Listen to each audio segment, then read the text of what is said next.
How's everybody doing out there in virtual land? Welcome back. Week two of Humanities through Film Studies. Hopefully, you got watch those two documentaries I asked you to watch on Canopy, or hopefully that worked out. I haven't heard back from anybody, so I assume it all worked out for you. Hopefully, it did. If it didn't, please contact me. Today, I'm going to assign your first assignment. I'll sign it in the assignments, but I'm going to tell you what it is right here, right now. You're going to write a 3-page essay, critical essay, analyzing a silent film. And I'm doing both of my classes, the film classes, in this one lecture, but I'm going to assign two different silent films. One class, you'll see it on the assignments. You're going to write about a Charlie Chaplin movie called The Kid. It's about 45 minutes long. You can watch on YouTube. It's free. I'll send you the link to all that and list it on the modules. And then the other class is going to watch a Buster Keaton movie called Sherlock Jr. It's about 50 minutes long, and I will list that on module. So watch the films and look at them critically. Analyze the film. And this is not a review of the film. I don't want to know if you like it or don't like it. It's about what you're seeing. Yes, it's a silent film, but there's music, and sometimes there are some sound effects that was actually put in later. But usually music accompanied these films. When people saw them in the movie theaters, there'd be a piano player or a few musicians in the front of the screen accompanied the movie, and it helped propel the story, made it more pleasing. This is long before, we're still talking another 5 years or so before they had the ability to mic people with a microphone. They don't have that yet. So this is what they were used to. There were 3 comedians during this time in silent films that changed everything. In Buster Keaton, Charlie Chaplin, maybe you've heard of, hopefully. And the third one is Harold Lloyd, not as well known, but equally as influential. We're not going to watch a Harold Lloyd film, but we're going to watch these 2 films, or you are. I've seen them. Each of them took on a persona. Charlie Chaplin was the little tramp. He's like the homeless little hobo guy. So he is sympathetic. He's always going up against the people who are privileged, the authorities. He doesn't get along well with the cops. He is always living very close to being homeless. But we sympathize with him because he's trying his best to do the best he can. And the kid he wrote it and directed it, and it's very inventive, and it's essentially about a man who finds an abandoned child, a baby, on the side of the road, in an alley, I can't remember which, and he takes it home and raises it himself. And he becomes the surrogate father, and they have this great relationship. And then, of course, the authorities get involved. They try to take the kid away, and there goes the story. From there, you'll have to watch the story, and you tell me what you think it's about. So when you're looking at these stories, tell me what you think the themes are. Tell me what you think what the characters are doing, what they want. Always keep wondering, what does the character want? And is he getting it, or is she getting it? And how are they going about it? These are considered comedies, but they have a lot of drama in them. And the kid especially pulls on your heartstrings. A child actor by the name of Jackie Coogan acted in it, and he broke everybody's heartstrings. And he's great in that. And he was literally 6 years old or something when he did it. And he later, if everybody knows their TV history, You ever seen the Addams Family? Well, he was Uncle Fester in the Addams Family as a grown-up, kind of disgusting-looking older actor. That's him. He started off in this great silent film, and it shows the heart and the breadth of the genius of Charlie Chaplin. And he was considered a genius. He was the most popular out of the three comedians. Um, his persona, the little tramp, was very, very popular. Uh, Buster Keaton was known for, he had his character too. They call him the Great Stone Face because he had no expression on his face. He was completely deadpan. No matter what was happening, he had this very stoic stone face. And he always got in trouble. He's the underdog for sure. And this is a great little story, Sherlock Jr. He is a projectionist, believe it or not, in a movie theater, and he loves cinema so well that he envisions himself walking into the screen and going into the actual movie, and he does that.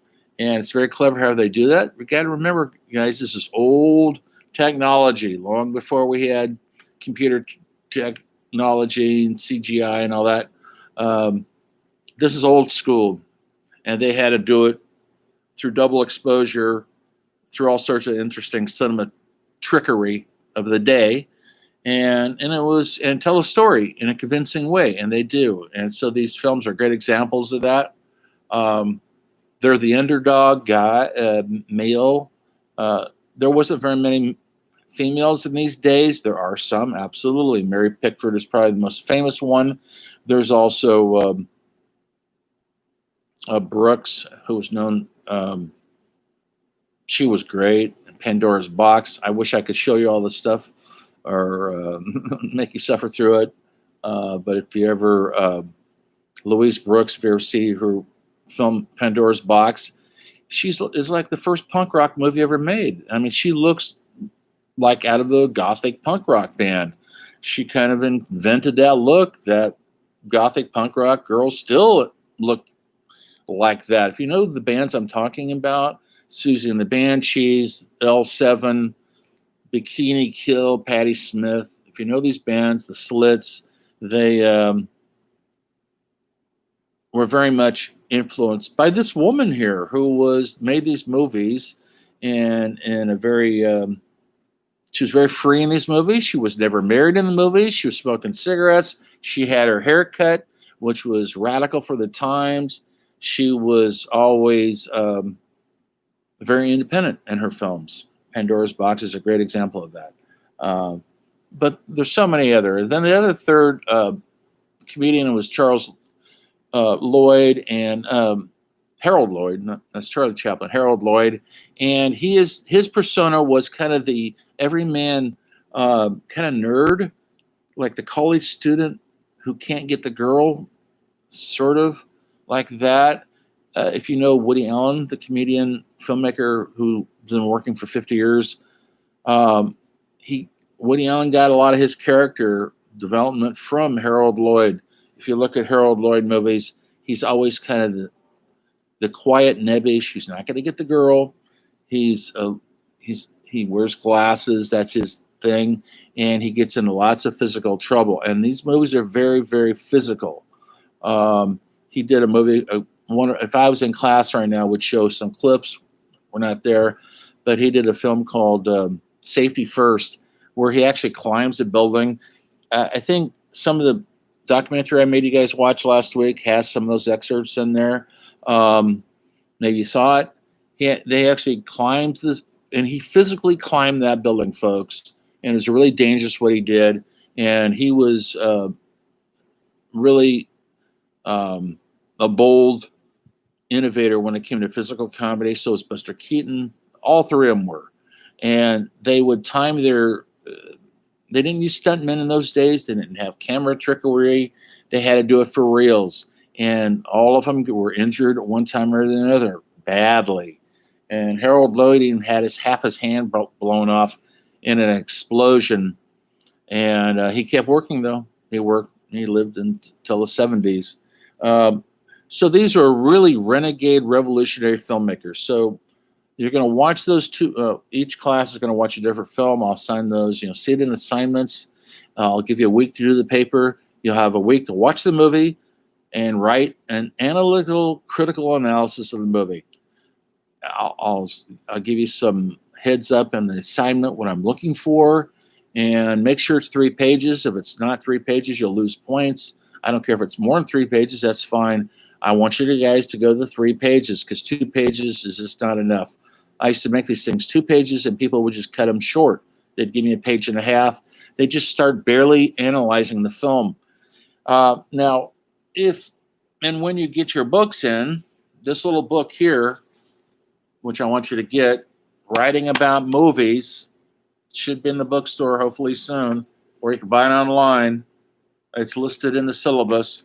It's going to help you write your papers because it's going to tell you how to summarize a movie. It's going to tell you how to synthesize the material. It's how to look at movies. You think you know how to look at them? You don't. You look at them for enjoyment, but we're going to look at movies in a deeper manner, in a deeper fashion. And this little book is really great way to help you along to write your papers. Like this chapter here, the importance of taking notes. Simple as that. Asking why. Why is the character doing what they're doing? Why is the camera doing what it's doing? Why is the music doing what it's doing? Always keep asking why. What's going on here? Why? Keep asking why. Plot segmentation. What is a plot? The story of the film, okay. Well, can you describe the plot? That's really important. Now, I'm not going to make you guys do all this stuff. Shot analysis, I don't care about that. But always ask yourself, what are you looking for? And then you start analyzing the film. Formal analysis. Describing the film. I know it sounds easy, but I'll just give you a heads up. What is the scene about? After watching a scene, what do I understand about the character's thoughts and emotions? How did the scene make me feel? What tools and techniques did the filmmakers use in order to communicate their feelings? Are there elements in the film that I might not have picked up the first time I saw it? You know how sometimes you watch a film for enjoyment, and the second time you watch it, you see a lot of things you never saw the first time? That's what they're talking about there. Did I have expectations of the movie before I watched it? Yes, you do. You're going to say, oh, it's a silent film. It's in black and white. So your expectations are going to be, you're disappointed already. So you do have expectations. It's supposed to be a comedy. Am I going to laugh? Maybe, maybe not. When you go into a movie in a movie theater, you have expectations. When you see the new Keanu Reeves, John Wick movie, you have expectations. We all bring those to movie watching. So look at these silent films and tell me, besides your letdown that it's a black and white and silent, what are other expectations? Do you expect to be amused? Do you expect it to be so old and corny you can't relate to any of it? Here's the heads up on these silent films, which to me are brilliant. They're the cornerstone of all cinema, is they're telling the human story. And we're still living this human story. Nothing's changed. Yes, the clothes have changed. Yes, the cars have changed. And these movies are 100 years old, folks. Very close to it. But really, the story hasn't changed. It's always man wanting something he can't get. That's what usually movies are about. How does he get it? What can I learn from the movie's title? Simple as that. The title of these movies is one that's called Sherlock Jr. What do you think that means? Think about it. What does the kid mean? Think about that when you're watching the movies, okay?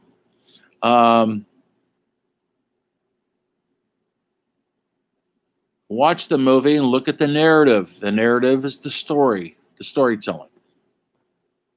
You know, so as soon as you guys can get this book, the better off you'll be. Okay. In the meantime, I got to sign this first assignment. It's going to be worth 10 points. I'll put it on the assignment board tonight. It'll be doing a week. No late assignments because you're going to have a week to do it. Don't be late. You won't, just don't even hand it in. You'll lose 10 points. But you'll have a whole week to watch the film, which is less than an hour long. Take notes and critically analyze what you're seeing. I'll put all these signifiers in your assignments. So that's your assignment this week. And I might start a discussion later on in the week, but not yet. During this point in time in silent filmmaking period, the technology is changing. Cameras are getting better. Lenses are getting better. They're starting to be able to do what we would call cinematic images that we're used to this day, that they're still using to this day. And it's familiar cinema language, so it shouldn't be that foreign to you when you're watching this stuff. And here's the thing, when you're watching a silent film, the two things you have to keep in mind. One is these cameras they had in those days were not operated with a battery or electricity. They were operated physically with a grinding hand crank. And they were usually doing what they call 17 frames a second. So they had, that means the film is going through the aperture 17 frames every second. 17 frames, 1001, another 17 frames, 1002. And you had to have an operator who could do that all day and keep it regulated. There's nothing to operate it besides his hand, or it was always mostly male. And so the films have a different look to them than what we do now, which is usually 24 frames a second. And so a lot of silent films kind of look jerky. That's why they look that way. Now, in the early days, that was normal. That's how they expected it to look. It looks odd to us now when we see it because it looks like it's not how we're used to movement. Now, what they're doing now in a lot of these films, they've been able to, through digital technology, they've been able to take that jerky frame rate and make it smoothed out. So some of these silent films, they've done it to a lot of them, look more like what we would think would be normal 21st century cinema.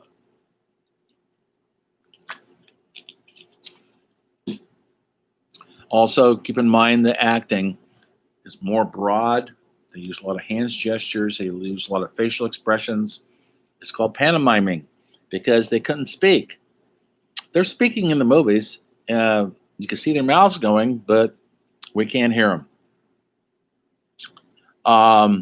And they have title cards that kind of like closed captioning. So when you do see an actor or actress speak, they'll usually have a title card showing us what they're saying. Okay. So that's something you have to get used to in these old silent films. There was a growing need, not just this country and European countries, to see more storytelling, more movies, more cinema. And they were getting bolder, more like the stories became more complicated.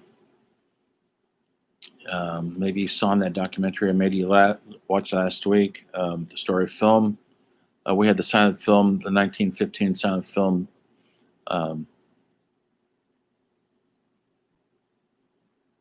Birth of a Nation, and that expanded storytelling made it huge. He was telling, D.W. Griffith was telling a complicated story through the use of the camera. Thousands of extras, hundreds of actors fighting the Civil War. Maybe you saw some scenes from it. I hope you did in the documentary I asked you to watch last week. In the meantime, In the early part of the 20th century, most movies were being made out on the East Coast, New Jersey, New York. Then people started discovering that the weather was so nice in Southern California. How the weather's so nice, you could shoot out there every day of the week, every day of the year. Whereas the East Coast, it could get pretty grim. And so they essentially migrated to Hollywood because of the weather. Hollywood was created because of good weather, folks. And they moved everything moved out to LA. And that changed everything then and there too, also. So, and then for the next 50 years, television, all movies are all made in Los Angeles, in Hollywood. And that's not so true anymore because you can make a movie anywhere. And there are studios in Canada, studios in Atlanta, Georgia, Santa Fe, New Mexico, Florida, because you can shoot elsewhere now. You don't have to be in Hollywood anymore. Hollywood and LA has lost a lot of business over the last 10 years because a lot of our films are filmed in Toronto or up in Vancouver, Canada, simply because the dollar goes farther there. Their dollar, which is called a dollar, is usually one for every our dollar, it equals $1.50 up there usually. And so you get a half a buck more dollar. And so you got a $4 million movie here. Up there, it'll be 6 million. It goes further, and they don't have the strong unions like we have in Hollywood. So it's pretty free to film up there, meaning not free, but I'm saying the unions aren't as strict. But so many TV shows and movies, they'll say it's New York City or they say it's LA, it's Vancouver, Canada, or Toronto, Canada. That's where they're filming them because it's cheaper to film up there. Now it's cheaper. You could go to Hungary, you could go to Bosnia. They're cutting huge deals for filmmakers to come to Bosnia to film. So it's really turned into world cinema lately. Absolutely. So that's the only thing I'm going to talk. I'm going to wrap this up. This is the third lecture, I believe. I'll post it. You guys make sure you watch it. Start your papers. I'll post it. I hope you enjoyed your weekend. We're going to have to watch these silent films. I know it's like totally... you might surprise yourself and enjoy it. You never know. I've had students come up to me after the end of my class, the course, and they will say to me, I'm thinking about watching a silent film on my own, not as a class assignment. And I think, wow, I got through to somebody because I wish I could cover it more. But there are some legendary silent films like The Crowd by King Vidor, Metropolis, by Fritz Lang, Napoleon by Abel Gance, which are epic. And I'll put them up against Star Wars or X-Men or whatever you guys think is great cinema now. The Joker. These movies are just as good, if not better, in my opinion. And these are made in the silent era before sound. Brilliant camera work, brilliant cinema language, brilliant storytelling. And these are silent films, folks. So seek them out if you can on your own and try to enjoy them. It is an acquired taste. You have to get used to it. It's like learning music. It takes practice to like it. It takes practice to understand it. You've got the time. And I think when you see it, you'll see how we're no different than we were 100 years ago making these films. We just dressed differently and had cell phones now than have them then. So on that note, folks, remember, Jean-Luc Godard said, truth is 24 frames a second. As soon as the camera is turned on, pardon me, the lie begins. Leave it on long enough, and the truth will arrive. And remember, everything is cinema. Enjoy your movies.